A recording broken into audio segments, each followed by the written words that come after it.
Welcome to Goyal IAS. जैसे कि आप जानते हैं एचडीओ का पेपर आपका मोस्ट प्रॉब्ली अप्रैल मई तक हो सकता है टेंटेटिवली। और 2 लेक्चर ऑलरेडी अपलोड किए जा चुके हैं, तो आज तीसरा लेक्चर हम देखेंगे। और बाकी लेक्चर में हमने 1813 तक, चार्टर अधिनियम 1813 तक हमने डिस्कशन किया है। आज हम उसको आगे डिस्कशन करेंगे। तो आइए शुरू करते हैं। तो आज हम चर्चा करेंगे चार्टर एक्ट 1833 की। जैसे कि मैंने आपको बताया था किस तरह से रेगुलेटिंग एक्ट 1773 से हमने देखा था, पिट्स इंडिया एक्ट देखा, फिर कहीं ना कहीं जो हमारा चार्टर एक्ट 1813 आपको मैंने दिखाया। कहीं ना कहीं 1813 में मैंने आपको बताया था कि किस तरह से जो मोनोपोली थी ईस्ट इंडिया कंपनी की रिलेटेड टू ट्रेडिंग, उसका जो एक मोनोपोली थी उसको एंड किया गया बिकॉज ऑफ नेपोलियन बोनापार्ट।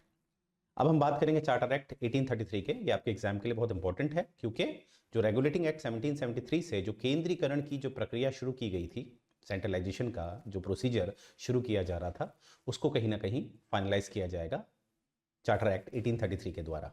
अर्थात जैसा कि मैंने आपको बताया था कि 3 प्रेसिडेंसीज थी भारत में। एक मद्रास में थी, एक बॉम्बे में थी और एक कलकत्ता में थी, बंगाल जिसे कहते हैं। और कहीं ना कहीं मैंने बताया था आपको कि रेगुलेटिंग एक्ट 1773 से जो गवर्नर जनरल ऑफ बंगाल थे, यानी कि जो गवर्नर ऑफ बंगाल थे, उनको गवर्नर जनरल बना दिया गया था। परंतु अभी भी जो गवर्नर ऑफ बॉम्बे हैं और जो गवर्नर ऑफ मद्रास हैं, उनके पास उनकी व्यवस्थित, माफ कीजिएगा, उनकी विधायिका शक्ति अभी भी उनके पास है।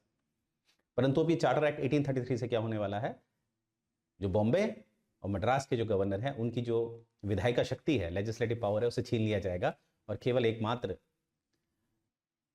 जो बंगाल के गवर्नर जनरल हैं उनको दे दिया जाएगा। और यहीं से वो कहलाएंगे गवर्नर जनरल ऑफ इंडिया। और भारत के पहले गवर्नर जनरल ऑफ इंडिया बने हैं विलियम बेंटिक। आई रिपीट, पहले बने हैं विलियम बेंटिक। तो वही चीज़ हम इसमें चर्चा करने वाले हैं। तो आइए जरा देखते हैं। तो जैसे कि आपको दिख रहा होगा, फाइनल स्टेप ऑफ सेंट्रलाइजेशन, केंद्रीकरण का ये एक अंतिम चरण था। जैसे कि मैंने बताया कि केंद्रीकरण का यानी कि पूरी की पूरी जो विधायिका शक्ति है, लेजिस्लेटिव पावर है, वो किसको मिलने वाली है, बंगाल के गवर्नर जनरल को। और इसीलिए वो कहलाएगा अब गवर्नर जनरल ऑफ इंडिया। ठीक है, तो यहाँ पर आप देख रहे होंगे वो कहलाएगा गवर्नर जनरल ऑफ इंडिया। और पहला कौन बना है, Lord William Bentinck was the first governor general, right. अब यानी कि जितने भी भारत में लॉ मेकिंग पावर्स होगी वो किसको चली गई है, गवर्नर जनरल ऑफ इंडिया और उसकी काउंसिल को। और ये काउंसिल तो वही है, मैंने आपको बताया था, जिसकी शुरुआत रेगुलेटिंग एक्ट 1773 से हुई थी, जिसमें गवर्नर जनरल ऑफ बंगाल बनाया गया था और उसमें 4 सदस्य दिए गए थे, राइट। तो यहां पर देखिए इस एक्ट के द्वारा तो फर्स्ट टाइम हमें दिख रहा है, पहली बार हमें दिखता है गवर्नमेंट ऑफ इंडिया। जैसे आजकल आप जानते हैं गवर्नमेंट ऑफ इंडिया जो केंद्र में काम करती है और जो कानून बनाती है वो पूरे भारत में लागू होते हैं। तो इसी तरह का हमें एक व्यवस्था हमें दिखती है कि अब जो गवर्नर जनरल ऑफ इंडिया है, जो कि बंगाल में बैठते हैं, अब वो कोई भी कानून बनाएंगे तो वो कानून संपूर्ण भारत में लागू होगा। और किसी के पास तो शक्ति रही नहीं कानून बनाने की, राइट। तो इसीलिए इससे पहले के जो एक्ट बनते थे उनको ज़्यादातर रेगुलेशन का दर्जा मिला हुआ था, पर जो अब जो एक्ट बनेंगे इसके अंतर्गत इनको दर्जा मिलेगा अधिनियम का। कानूनी जो एक कानून होता है, कानून के तो अलग अलग रूप होते हैं। जैसे एक ऑर्डिनेंस, एक अध्यादेश भी कानून होता है, एक अधिनियम भी कानून होता है, संविधान में लिखे गए नियम भी कानून होते हैं। तो कानून के अंतर्गत ये सभी जो मैंने आपको बताया, जैसे अध्यादेश, अधिनियम, रेगुलेशन, ऑर्डर, ये सब आपके कानून के अंतर्गत एक श्रृंखला में होते हैं। मतलब कौन किससे ऊपर होगा ये पहले से निर्धारित होता है। यानी कि कोई ऑर्डर है, एग्जीक्यूटिव ऑर्डर, उसके समक्ष अधिनियम आ जाए तो अधिनियम जीतेगा। अगर सामने अधिनियम है और आगे कॉन्स्टिट्यूशनल प्रोविजन है, संवैधानिक नियम है, तो इस अधिनियम को नीचे कर दिया जाएगा और कौन जीतेगा, संवैधानिक नियम। इसीलिए हम संविधान को एक फंडामेंटल लॉ कहते हैं। तो आप समझ पाए होंगे मैं क्या बताना चाह रहा हूँ कि कानून, जिसे हिंदी में विधि कहते हैं, विधि के अंतर्गत तो काफ़ी इसके रूप होते हैं। जैसे अध्यादेश हो गया, ऑर्डिनेंस हो गया, जैसे अधिनियम हो गया, जैसे आप एक्ट कहते हैं, जैसे ऑर्डर हो गया, ठीक है, आदेश, ये सब इसके अंतर्गत आते हैं। पर इनकी एक श्रृंखला होती है, इनकी एक प्रायोरिटी होती है, राइट। तो इसलिए मैंने बोला कि अब चार्टर एक्ट 1833 से पहले जो ये एक्ट पास करते थे, जो कानून बनाते थे, उनको जो दर्जा मिला था वो रेगुलेशन का मिला था। परंतु अब से 1833 से या इसके पश्चात अब जो भी एक्ट बनाए जाएंगे, जो भी कानून बनाए जाएंगे गवर्नर जनरल ऑफ इंडिया के द्वारा, वो एक रेगुलेशन नहीं कहलाएंगे, वो एक अधिनियम कहलाएंगे। यानी कि ज़्यादा मजबूत हो गया है। और भारत सरकार यानी कि गवर्नमेंट ऑफ इंडिया जो आजकल आपको दिखती है, जो पूरे भारत में नियम बना सकती है, उसका जो जेनेसिस है, उसका जो बीज है, वो आपको यहाँ दिखता है इस एक्ट के द्वारा, चार्टर एक्ट 1833 के द्वारा। ये बात आपने याद रखनी है। तो यहाँ पर देखिए लिखा भी है, law under previous act were called regulations while those under charter act 1833 were called acts। तो आप समझ रहे हैं, रेगुलेशन और एक्ट्स ये दोनों ही कानून के अलग अलग रूप हैं, पर ज़्यादा जो स्ट्रिक्ट है वो कौन सा होता है? अधिनियम होता है, जिसे हम एक्ट्स कहते हैं, राइट। और देखते हैं और इसमें क्या किया है। यहाँ पर देखिए, अब हमारी जो ईस्ट इंडिया कंपनी है, इसको अब प्योरली एडमिनिस्ट्रेटिव बॉडी बना दिया गया है।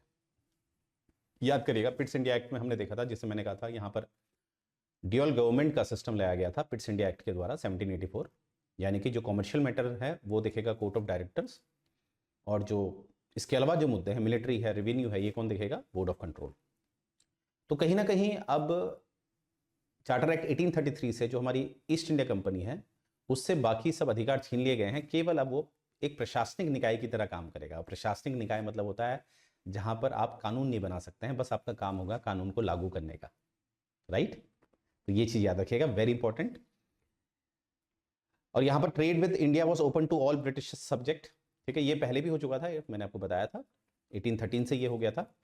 आगे देखिए, it attempt to codify all the Indian laws, उसको कोडिफाई करने की बात की गई। अब कोडिफाई का क्या मतलब होता है? कोडिफाई का मतलब होता है जिसमें आजकल जैसे बीएनएस होता है, भारतीय न्याय संहिता, या जो पहले आईपीसी कहलाता था, इंडियन पीनल कोड, वहां पर देखिए कोडिंग होती है। जैसे आज के समय में मैं कह रहा हूं, जैसे रेप है, रेप अगर आप बीएनएस में पढ़ते हैं तो रेप कहां परिभाषित है? वो है सेक्शन 63 में। उसका दंड कहां परिभाषित है? सेक्शन 64 में। तो कितना दंड होगा, क्या होगा, तो ये सब कोडिफाइड है। ये कोड आपको 64 में मिलेगा। तो ये कोशिश की गई थी पहली बार कि भारत के जितने भी लॉ हैं उसको कोडिफाई करने की कोशिश की गई, क्योंकि उनको नियमबद्ध करने की बात की गई, जो भारत में आगे चल के भारत के ही बहुत काम आता है, ठीक है। और इसमें भारत में बुलाया जाता है उस समय के जो सबसे फेमस पर्सनैलिटी हैं, प्रख्यात व्यक्ति हैं, जिनको कहा जाता है लॉर्ड वेलिंगटन मैकॉले। और हम सभी जानते हैं आईपीसी को बनाने वाले हैं लॉर्ड मैकॉले, तो लॉर्ड मैकॉले को बुलाया जाएगा, राइट। तो यहां पर देखिए, directed the government to set up Indian law commission, तो इस कमीशन के चेयरमैन कौन होने वाले हैं? मैकॉले होने वाले हैं, मैकॉले। कोडिफाई करने की बात की जा रही है, लॉस को कोडिफाई करें। कोडिफाई करके ये फायदा हो जाता है कि डिस्प्यूट कम होते हैं, क्योंकि भारत जैसा देश जहां पर अलग अलग धर्म है, बुद्धिज्म है, जैनिज्म है, हिंदुइज्म है, मुस्लिम्स हैं, और हिंदुइज्म में भी क्या है, आपको पता है, वर्ण प्रथा है, जो जातिबद्ध है, कास्ट सिस्टम है, तो बहुत सारा कंफ्यूजन हो रहा था। तो क्यों ना इसको कोडिफाई किया जाए, जिससे कि शांति बनी रहे, राइट। अब देखिए, यहाँ पर ये पहली बार कोशिश की गई कि भारतीयों को भी ओपन कंपटीशन, जो आपकी उस समय की कोविनेंट सर्विसेज होती थी, कोविनेंट मतलब आप उसको समझ सकते हैं, आजकल की जो हायर सिविल सर्विसेज होती है उसको कोविनेंट कहते थे। इनकी नियुक्ति ज़्यादातर लंदन से ही होती थी, कोर्ट ऑफ डायरेक्टर करता था इसकी नियुक्ति, और इसमें कोई इस तरह का पेपर तो होता नहीं था, परंतु पेपर होता भी था तो उसमें भारतीयों को अलाउ नहीं किया जाता था। तो इसलिए भारतीयों की तरफ से लगातार इसमें आवाज़ उठाई जाती थी। इसीलिए इस अधिनियम चार्टर एक्ट ऑफ 1833 में ये नियम डाला गया कि भारतीयों को भी जो कोवेनेंट सर्विसेज हैं, यानी कि जो सिविल सर्विसेज हैं, उसमें शामिल किया जाए। तो ये नियम इसमें लिखा गया, परंतु ये बात याद रखेगा, ये इसको कभी भी प्रैक्टिकल रूप नहीं मिला। थ्योरी में तो था ये, पर इसको प्रैक्टिकल रूप नहीं मिला, ठीक है, क्योंकि इसमें कोर्ट ऑफ डायरेक्टर ने इसको अपोज कर दिया था, तो इसलिए कभी लागू नहीं हुआ, राइट। अब देखिए, ब्रिटिश गवर्नमेंट जो है वो कानून बना रही है भारत के लिए, ये बात सत्य है, पर इंप्लीमेंट तो उसे कोर्ट ऑफ डायरेक्टर ही कर रहा ना, क्योंकि कोर्ट ऑफ डायरेक्टर के पास अभी पावर है। ईस्ट इंडिया कंपनी तो उसी ने बनाई है, और ईस्ट इंडिया कंपनी अभी सारा का सारा एडमिनिस्ट्रेशन कर रही है।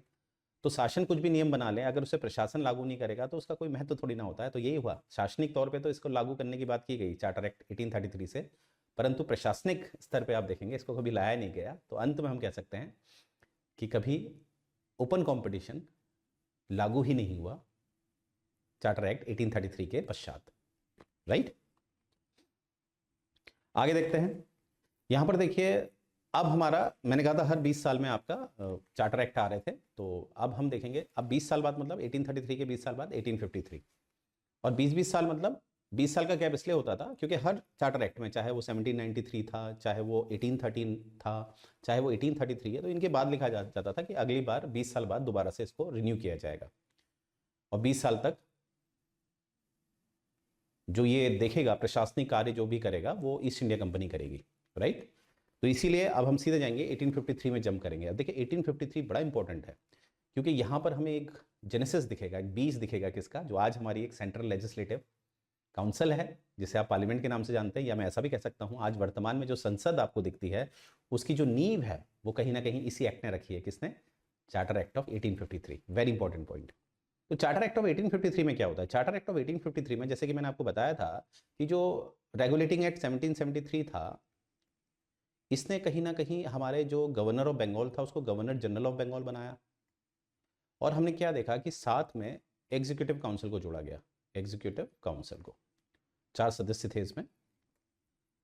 अब यही एग्जीक्यूटिव, नाम तो इसका एग्जीक्यूटिव काउंसिल है, परंतु यही एग्जीक्यूटिव लेजिस्लेटिव का भी काम करती थी और एग्जीक्यूटिव का भी काम करती थी। आज भी आपको दिखता है, वर्तमान में देख लीजिए, एक मंत्री, एक जो मंत्री होता है, अगर वो केंद्र का मंत्री है तो एमपी भी तो है, वो तो एमपी होने के नाते वो लेजिस्लेटिव का पार्ट है, और मंत्री होने के नाते वो एग्जीक्यूटिव का पार्ट है।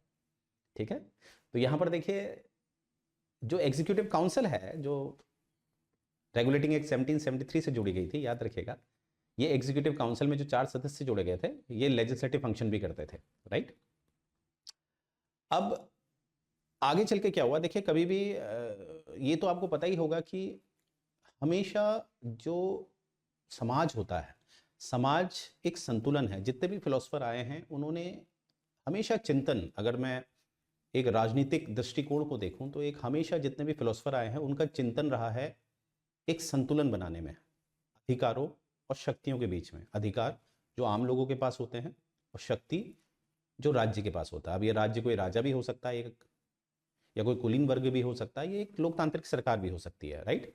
तो मैंने क्या बोला, जितने भी चिंतक आए हैं, जितने भी फिलोसफर आए हैं, उन्होंने हमेशा इसका जिक्र किया है कि ये जो शक्ति और अधिकारों का संतुलन हो वो कैसा हो, क्योंकि समय की मांग इसको कहीं ना कहीं इस बैलेंस को कम ज़्यादा करती है। जैसे वर्तमान में आप देखिए, अगर आपातकाल की स्थिति हो जाए, भारत में कोई आंदोलन हो जाए और हथियार उठा लें, तो यहाँ पर आपको पता है कि भारत में क्या होगा कि फिर अधिकारों को शून्य कर दिया जाता है। अब शून्य से मेरा मतलब बिल्कुल नलिफाइड नहीं है, शून्य से मेरा मतलब है काफ़ी हद तक कम कर दिया जाता है और शक्ति को बढ़ा दिया जाता है। जैसे अगर इस तरह की स्थिति उत्पन्न होती है जहाँ पर लोगों ने हथियार उठा दिए, तो हमारे संविधान हमें ये शक्ति देता है, राज्य को ये शक्ति देता है कि वो अनुच्छेद 352 का आह्वान कर सकते हैं। दे कैन प्रोवोक आर्टिकल 352 जो नेशनल इमरजेंसी की बात करता है। और आपको पता है आर्टिकल 20 और आर्टिकल 21 के अलावा जितने भी फंडामेंटल राइट्स हैं उनको सस्पेंड कर दिया जाता है ना। तो शक्ति बढ़ गई है, अधिकार कम हो गए। तो परिस्थिति के अनुसार हमेशा ये संतुलन को देखा जाता है, ठीक है।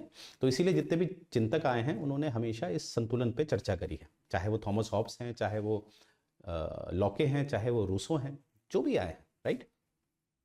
तो यहीं पर ये बात समझने वाली बात है कि अब मैं आपको ये बातें क्यों बता रहा हूँ यहाँ पर, क्योंकि देखिए एग्जीक्यूटिव के पास ही लेजिस्लेटिव शक्ति है। तो इसमें क्या होता है, राज्य के पास, यानी कि जो राज्य को रिप्रेजेंट कर रही है सरकार, अगर उसके पास सारी शक्तियां हों, जुडिशियल भी उसके पास है, एग्जीक्यूटिव भी उसके पास है, लेजिस्लेटिव भी उसके पास है, तो उससे क्या प्रॉब्लम होगी, वो राज्य निरंकुश हो सकता है, एब्सोल्यूट हो सकता है शक्तियों में, जो कि अच्छी बात नहीं है। तो इसीलिए यहाँ पर ये मांग उठ रही थी भारत में कि इनको अलग अलग किया जाए, एग्जीक्यूटिव अलग किए जाए, लेजिस्लेटिव अलग किए जाए, जो कहीं ना कहीं एक लोकतंत्र की नींव भी होती है, जहाँ पर एग्जीक्यूटिव क्या होते हैं, अकाउंटेबल होते हैं टुवर्ड्स लेजिस्लेटिव्स। तो यहाँ पर पहली बार हमें दिखता है कि फिर ये एक नई काउंसिल यहाँ पर बनाई जाएगी, गवर्नर। अब तो यहाँ पर 1853 में तो हम गवर्नर जनरल ऑफ इंडिया कहेंगे, क्योंकि 1833 से क्या बन गया है, गवर्नर जनरल ऑफ बंगाल क्या बन गया, गवर्नर जनरल ऑफ इंडिया। तो ठीक है भाई साहब, अब क्या होने वाला है, अब ये होने वाला है कि लेजिस्लेटिव काउंसिल बनाई जाएगी एक नई, उसमें 6 सदस्य जोड़े गए, ठीक है। और एक क्या कहलाई, इंडियन लेजिस्लेटिव काउंसिल, यानी कि सेंट्रल लेवल पे बनाई गई, क्योंकि उसमें भी हमारे प्रांत भी थे और सेंट्रल भी था, प्रांत और सेंट्रल। तो सेंट्रल लेवल पे बनाई गई, यानी कि गवर्नर जनरल ऑफ इंडिया के साथ, गवर्नर जनरल ऑफ इंडिया के साथ इसको जोड़ा गया, क्योंकि प्रांतों में तो केवल गवर्नर थे, जो भी ब्रिटिश प्रोविंस थी वहाँ पर तो गवर्नर थे। गवर्नर जनरल ऑफ इंडिया कहाँ बैठता था, बंगाल में, वो एक सेंटर था। तो वहाँ पर जोड़ा गया इंडियन लेजिस्लेटिव काउंसिल, जो आगे चल के क्या बनेगा, यही आगे चल के एक तरह से पार्लियामेंट का रूप लेगा। और कहीं ना कहीं हम कह सकते हैं भारत में पार्लियामेंट्री सिस्टम की शुरुआत हो गई। इसीलिए हम पढ़ते हैं, जब हमारा संविधान बन रहा था तो मॉडर्न डेमोक्रेसी मतलब रिप्रेजेंटेटिव डेमोक्रेसी के 2 वर्जन थे, एक पार्लियामेंट्री फॉर्म ऑफ डेमोक्रेसी, एक था प्रेसिडेंशियल फॉर्म ऑफ डेमोक्रेसी। तो हमने भारत के लोगों ने, भारत के जो संविधान सभा के सदस्य थे, उन्होंने पार्लियामेंट्री फॉर्म ऑफ डेमोक्रेसी को चुना। क्यों? क्योंकि हमें इसका काफ़ी अनुभव था। आप देख लीजिए 1853 से ये शुरू हो गया है और 1947 में हमें आज़ादी मिलती है। तो हमने ऑब्वियसली इतने सालों का अनुभव था, तो हमने पार्लियामेंट्री सिस्टम ऑफ डेमोक्रेसी को अपनाया, राइट। ये आप देखेंगे। और आगे क्या है देखते हैं, it introduce for the first time local provincial representation to the Indian legislative council. ध्यान से समझने वाली बात है, जो ये लेजिस्लेटिव काउंसिल बनाई गई थी, एग्जीक्यूटिव काउंसिल से अलग की गई थी, भारतीयों की तरफ से मांग उठ रही थी कि हमें शामिल किया जाए। जो कानून बनाने की जो व्यवस्था है, जिसे आप विधायिका कहते हैं, ये व्यवस्थापिका कहते हैं, वहाँ पर हमें शामिल किया जाए। तो इस बात को रखते हुए लेजिस्लेटिव काउंसिल अलग की गई और इसी एक्ट में, चार्टर एक्ट 1853 में भारतीयों को शामिल करने की बात की गई। पर देखो ध्यान से समझने वाली बात है, यहाँ पर एक तरह से धोखा था। क्या धोखा था कि यहाँ पर लिखा था कि लोकल प्रोविंशियल रिप्रेजेंटेशन होगा, लोकल प्रोविंशियल रिप्रेजेंटेशन होगा, लोकल लोगों का रिप्रेजेंटेशन नहीं होगा। मतलब हम लंदन से कोई आके नहीं बैठेगा, भारत के प्रांतों को ही, जो भारत के प्रांतों का जो प्रतिनिधित्व कर रहा है, रिप्रेजेंटेशन कर रहा है, उसको बैठाया जाएगा। और रिप्रेजेंटेशन तो अंग्रेजी करते थे, भारत के जो प्रांत थे उनका रिप्रेजेंटेशन यानी कि गवर्नर कौन थे, अंग्रेजी तो थे। तो कहीं ना कहीं ये लोग अंग्रेज को ही बैठाएंगे, क्योंकि यहाँ पर क्या लिखा है, लोकल प्रोविंशियल रिप्रेजेंटेशन लिखा है, ठीक है, इंडियन नहीं लिखा है स्पेसिफिकली, ठीक है। अब आप ये देखते हैं 4 members were appointed by the local governments of Madras, Bombay, Bengal and Agra. ये सब के सब अंग्रेज थे, ठीक है। तो इवेंचुअली आपको ये समझना है कि इंडियन को नहीं जोड़ा गया, इंडिया को जो रिप्रेजेंट कर रहे थे, इंडिया में जो रहते थे अंग्रेज, उनको जोड़ा गया। आगे देखते हैं 1833 में मैंने आपको बताया था कि प्रशासनिक वे, माफ कीजिएगा, शासनिक तौर पे तो ये कहा गया था कि ओपन कंपटीशन में भारतीयों को शामिल करना है, परंतु मैंने कहा था प्रशासनिक यानी कि कोर्ट ऑफ डायरेक्टर ने ऑब्जेक्शन कर दिया था, तो वो कभी भी लागू हुआ ही नहीं, क्या ओपन कंपटीशन में भारतीयों को शामिल करने वाली बात। तो जब वो नहीं लागू हुआ तो अगले 20 साल तो काफ़ी आक्रोश हुआ। तो इस बार आपको दिखेगा कि ओपन कंपटीशन में भारतीयों को शामिल किया जा रहा है। It introduce an open competition system for selection and recruitment of civil servant. अब सिविल सर्वेंट में ओपन कंपटीशन होगा। पहले तो मैंने कहा था नॉमिनेशन के थ्रू हो जाता था, कोर्ट ऑफ डायरेक्टर कर देते थे, पैसा वैसा लेते थे, कर देते थे। तभी जो भारत में लोग आते थे वो काफ़ी करप्ट फॉर्म के आते थे। मैंने बोला था ना, जब वो उन पे केस चलता था तो उनको जैकॉब बोलते थे। जैकॉब, जैकॉब एक अच्छा टाइटल नहीं है, ये है भ्रष्टाचारी। उन पे केस चलता था जैकॉब के नाम से, क्योंकि आप पैसा देके आप आ रहे हो तो ऑब्वियसली आप उस पैसे को रिकवर करोगे ना, तो भ्रष्टाचार करोगे। अब ओपन कॉम्पिटिशन की और भारतीयों को भी इसमें शामिल किया जाएगा, यानी कि जो सिलेक्शन होगा वो मेरिट बेस होगा।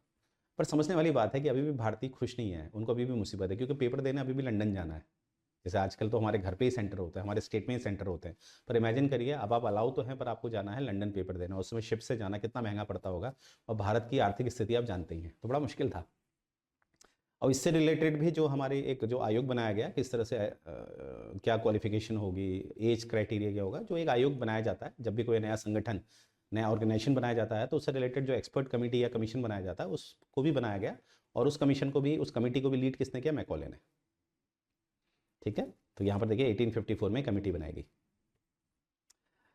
आगे देखिए, it extended companies rule and allowed it retain position. अब देखिए मैंने कहा था कि जो हमारी ईस्ट इंडिया कंपनी थी वो एक ट्रस्ट की तरह काम करने लग गई थी, ट्रस्ट की तरह काम करने लग गई थी भारत में जो भी इनका पोजीशन था, ठीक है।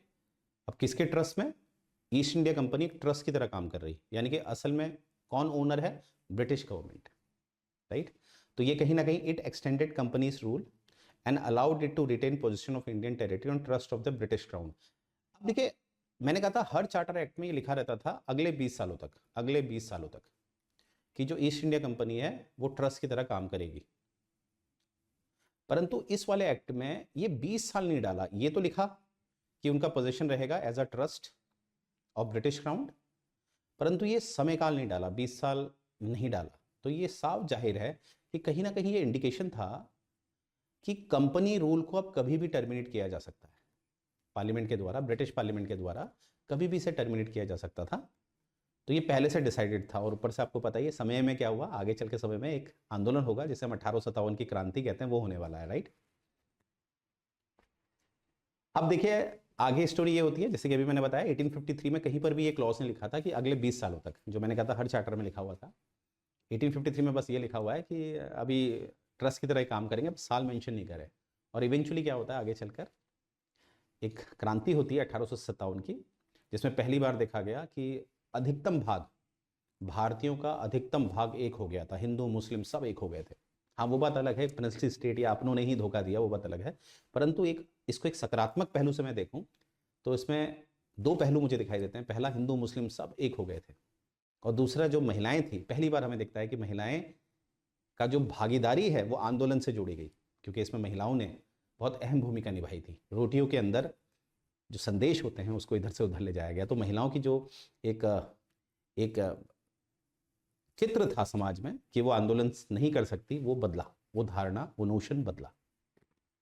चलिए आइए देखते हैं। अब गवर्नमेंट ऑफ इंडिया एक्ट 1858 पास किया जाएगा, और इसमें नाम ही देखिए, अब ये चार्टर एक्ट नहीं आ रहा, नाम क्या आ रहा, गवर्नमेंट ऑफ इंडिया। क्योंकि अब इतने लोग भड़क गए थे, चलो वो दबा तो दिया था, ये रिवॉल्यूशन कहूँगा मैं, क्रांति जो दबा दी थी, अब इसको कहीं ना कहीं नाम देके ये जस्टिफाई किया गया, अब ये गवर्नमेंट ऑफ इंडिया एक्ट बनाया जा रहा है, इंडिया को रिकॉग्नाइज किया जा रहा है। देखिए अभी तक तो चार्टर एक्ट थे, पर इंडिया को पहली बार रिकॉग्नाइज किया जा रहा है। कौन से एक्ट के द्वारा? 1858। तो देखिए इसमें जो भी गलतियां थी, ब्रिटिश पार्लियामेंट किसको ब्लेम कर देगी? ईस्ट इंडिया कंपनी को। ईस्ट इंडिया कंपनी के ही जो गवर्नर जनरल ऑफ इंडिया था, ये इसी ने सारा गड़बड़ करी है इस तरह से। तो देखिए अब क्या है कि गवर्नर जनरल ऑफ इंडिया को निकाला जाएगा, पर क्या सच में निकाला गया? क्या सब्सटेंशियल रूप में निकाला गया या खाली एक थ्योरी थी? आइए जरा देखते हैं। तो यहां पर क्या दिखेगा आपको? यहां पर देखिए जो कंपनी का जो रूल है उसको एंड कर दिया गया, ठीक है, as a government, as a territories, as a revenue, मतलब जो भी ब्रिटिश ईस्ट इंडिया कंपनी थी उसको कहीं ना कहीं टर्मिनेट किया गया और जिम्मेदारी इन पे दे दी गई कि इन्हीं की वजह से शोषण हुआ आपका, भारतीयों से कहा जा रहा है आपका शोषण इनकी वजह से हुआ। अब आप पे डायरेक्ट कंट्रोल जो किया जाएगा वो ब्रिटिश क्राउन के द्वारा किया जाएगा। अब बीच में हमें ट्रस्ट नहीं चाहिए, East India company as a trust काम नहीं करेगा, हम डायरेक्ट आपको रूल करेंगे, राइट। अब यहां पर देखिए काफी ज्यादा जो एक एडमिनिस्ट्रेटिव मशीनरी थी, क्योंकि मैंने बताया था आपको चार्टर एक्ट 1833 से ईस्ट इंडिया कंपनी को एक प्योरली एडमिनिस्ट्रेटिव बॉडी बना दिया गया, पूर्ण प्रशासनिक निकाय बना दिया गया। तो सारी की सारी जिम्मेदारी इन्होंने ईस्ट इंडिया कंपनी में डाली। तो यहाँ पर क्या देंगे कि अब हम जो प्रशासनिक जो तंत्र है, जो एडमिनिस्ट्रेटिव मशीनरी है, उसको सुधारेंगे। तो ये बात उठी। अब इसमें क्या क्या हमें दिखता है? सबसे पहले तो यहाँ पर इन्होंने it ended the system of, इसको डबल गवर्नमेंट से बेटर आपने ड्यूअल गवर्नमेंट कहना चाहिए, क्योंकि याद करिए पिट्स इंडिया एक्ट से ड्यूअल गवर्नमेंट आ गया था, क्योंकि डबल गवर्नमेंट तो आपकी दीवानी और निजामत के लिए हम इस्तेमाल करते हैं। जो रॉबर्ट क्लाइव वाली बात मैंने बताई थी, बैटल ऑफ बक्सर के बाद 1765 से दीवानी अधिकार वाली मैंने बात बताई थी, उसको हम डबल कहते हैं। और जो पिट्स इंडिया एक्ट 1784 से आया था, जिसमें court of director and board of control था, वो था ड्यूअल। तो यहाँ पर क्या कहेंगे? It ended dual government by abolishing the board of control and court of director. अब इनका जो एक सिस्टम था कि भैया कॉमर्शियल कोर्ट ऑफ डायरेक्टर देखेगा, बाकी चीज़ें बोर्ड ऑफ कंट्रोल देखेगा, court of director board of control को सुपरवाइज करेगा, इस तरह से अब ये पूरा का पूरा खत्म कर दिया, ठीक है, यानी कि ड्यूअल गवर्नमेंट को खत्म कर दिया। अब इन्होंने सबसे पहले तो एक नया ऑफिस क्रिएट किया, वो है secretary of state for India, यानी कि एक सेक्रेटरी ऑफ स्टेट को बिल्कुल डेडिकेटेड कर दिया इंडिया के लिए। वो इंडिया के मैटर्स को देखेगा, वो हमेशा अवेलेबल किसके लिए रहेगा? इंडिया के लिए। क्योंकि देखो ये जो सेक्रेटरी ऑफ स्टेट था वो कैबिनेट लेवल का आदमी है। अब कैबिनेट लेवल आप समझ रहे हैं ना कितना बड़ा पद होता है, उसमें आदमी के पास बतेरे काम होते हैं। तो इसीलिए भारत की इंपॉर्टेंस को समझते हुए एक पर्टिकुलर कैबिनेट का आदमी डेडिकेटेड कर दिया है भारत के लिए, जो कहीं ना कहीं भारत के लिए अच्छी बात भी है, क्योंकि अब भारत की कोई भी गलत दुर्गति की जाएगी तो वो सीधे संज्ञान में होगा, कैबिनेट लेवल के कॉग्निजेंस में होगा। तो इसलिए याद रखिएगा एक सेक्रेटरी ऑफ स्टेट बनाया गया जो बैठेगा लंदन में ही, और एक कैबिनेट लेवल का आदमी है, राइट, और इसके पास कंप्लीट अथॉरिटी होगी और कंट्रोल होगा ओवर इंडियन एडमिनिस्ट्रेशन, ठीक है, ओके। और आगे देखिए यहां पर क्या है कि अब जो हमारा जैसे जो गवर्नर जनरल ऑफ इंडिया है, अब उसको उस पद को खत्म किया जाएगा। याद रखिएगा मैंने बोला पद को खत्म किया जाएगा, पोस्ट को एंड किया जाएगा, और एक नया पोस्ट आएगा, वो है वाइस रॉय। और इसीलिए पहले वाइस रॉय जो बने हैं वो बने हैं लॉर्ड कैनिंग। कौन बने हैं? Lord Canning, Lord Canning, Cannings S लगता है इसमें, ठीक है। तो लॉर्ड कैनिंग्स जो है, अभी एस लगा रहा हूं, इसको प्लूरल मत समझिएगा, ये इनका ट्रेडिशन है, ठीक है। अपने आप को ज्यादा टैक्स देता हूं, है ना, तो मैं एक नहीं हो सकता, इस तरह से इनका ट्रेडिशन था, तो इसलिए एस लग जाता है। इंग्लिश लैंग्वेज से कंफ्यूज मत होना कि सर ने नेम में एस क्यों लगा दिया। तो लॉर्ड कैनिंग साहब क्या बने? हमारे पहले वाइस रॉय। अब ध्यान से समझने वाली बात है, लॉर्ड कैनिंग ही आपके last governor general of India है। क्या कहा मैंने? लॉर्ड कैनिंग ही आपके last governor general of India. इसका मतलब कि पोस्ट बदली गई, आदमी नहीं बदला गया, आदमी वही है, अभी आदमी वही है, ठीक है। तो ये चीज याद रखिएगा। अब यानी कि ये बना है वाइस रॉय। अब ये वाइस रॉय किसको रिपोर्ट करेगा? सेक्रेटरी ऑफ स्टेट को। इसलिए आगे चल के जो मैं एक्ट पढ़ाऊंगा अभी आपको, जैसे मॉर्ले मिंटो रिफॉर्म, मॉर्ले जो थे वो सेक्रेटरी ऑफ स्टेट थे, मिंटो जो थे वाइस रॉय थे। आगे देखेंगे मॉन्टेग्यू चैम्सफोर्ड, मॉन्टेग्यू जो थे वो सेक्रेटरी ऑफ स्टेट थे, चैम्सफोर्ड कौन थे? वो वाइस रॉय थे। तो इसीलिए, राइट, तो ये चीज़ याद रखिएगा। तो ये हमारा हो गया। तो हमने क्या देखा कि इस तरह से आपने देखा कि किस तरह से जो चार्टर एक्ट ऑफ 1853 है वो कितना इंपॉर्टेंट था, कि पहली बार हमें पार्लियामेंट जो है भारत की पार्लियामेंट्री सिस्टम, उसका हमें बीज जेनेसिस दिखता है कहाँ पर? 1853 वाले में। और 1858 में तो हमें क्या दिख रहा है कि एक प्रशासनिक तौर पे बहुत सुधार किए गए, अब वो सुधार केवल थ्योरेटिकल थे, सब्सटेंटिव तो नहीं थे। हाँ, जैसे थ्योरेटिकली ये था कि सेक्रेटरी ऑफ स्टेट डेडिकेटेड कर दिया गया है भारत के लिए, ठीक है, कैबिनेट लेवल का आदमी है, और भारत में कहीं ना कहीं पोस्ट खत्म की गई वाइसरॉय की, माफ़ कीजिएगा, गवर्नर जनरल ऑफ इंडिया की पोस्ट खत्म की गई और उसको क्या बना दिया गया, वाइसरॉय। और वाइसरॉय किसको रिपोर्ट करेगा, सेक्रेटरी ऑफ स्टेट को, राइट। तो मुझे उम्मीद है ये आपको पसंद आया होगा, ठीक है। तो इस तरह से हमने पढ़ना होता है, कॉन्सेप्चुअली हम जितना अच्छा पढ़ेंगे, क्योंकि स्टेटमेंट बेस्ड क्वेश्चन तभी सॉल्व हो पाते हैं। तो देखिए मुझे उम्मीद है ये लेक्चर जो हमने थर्ड लेक्चर पढ़ा और काफ़ी डेप्थ पढ़ा है, आप समझ रहे होंगे, जिससे कि आपके कॉन्सेप्ट्स क्लियर हो जाए, क्योंकि आप लोगों को तो इसकी आदत नहीं होती है, राइट, क्योंकि टेक्निकल फील्ड है, एक स्पेसिफिक होता है एसडीओ, परंतु मुझे उम्मीद है ये जो मैं पढ़ा रहा हूँ आपको, ये कॉन्सेप्चुअली आपके बहुत काम कर रहा होगा, ठीक है। तो आपने क्या करना है, हमारे ऑफलाइन कोर्स में अगर आना है, ज्वाइन करना है, तो ग्रेवाल बिल्डिंग, ये खरड़ में पड़ता है, वहाँ आप आ सकते हैं। ये हमारा डेडिकेटेड टेलीग्राम चैनल आप जानते हैं, PPSC HDO 2026, और ये इसमें आप इंस्टेंट मैसेज के थ्रू हमसे ज्वाइन कर सकते हैं, हमें कोई भी क्वेरी आप कर सकते हैं, राइट। तो याद रखिएगा कि तैयारी बहुत बेहतर करनी है आप लोगों ने। और यहाँ पर देखिए, अगर आपकी टेस्ट सीरीज की बात है, रिलेटेड टेस्ट सीरीज आप लेना चाहते हैं, तो मात्र आपको 999 की पड़ेगी, राइट। ये हमारी एप्लीकेशन है प्ले स्टोर पे, ये आइकन आप देख सकते हैं, इसे इंस्टॉल करना है और इसका फायदा लेना है, राइट। और अगेन आई से टेलीग्राम चैनल हमारा क्या है, PPSC HDO 2026। और अगर आप हमारा ऑफलाइन क्रैश कोर्स लेना चाहते हैं, तो वो पड़ेगा मात्र आपको 9,999 का, और ऑनलाइन पड़ेगा आपको 4,999 का, राइट। तो ये कुछ अचीवमेंट हैं, आप देख रहे होंगे। हम चाहते हैं आपका भी कुछ इस तरह का ही चित्र आपके सामने आए, पिक्चर्स हैं, ये कुछ अचीवमेंट्स हैं हमारे, राइट।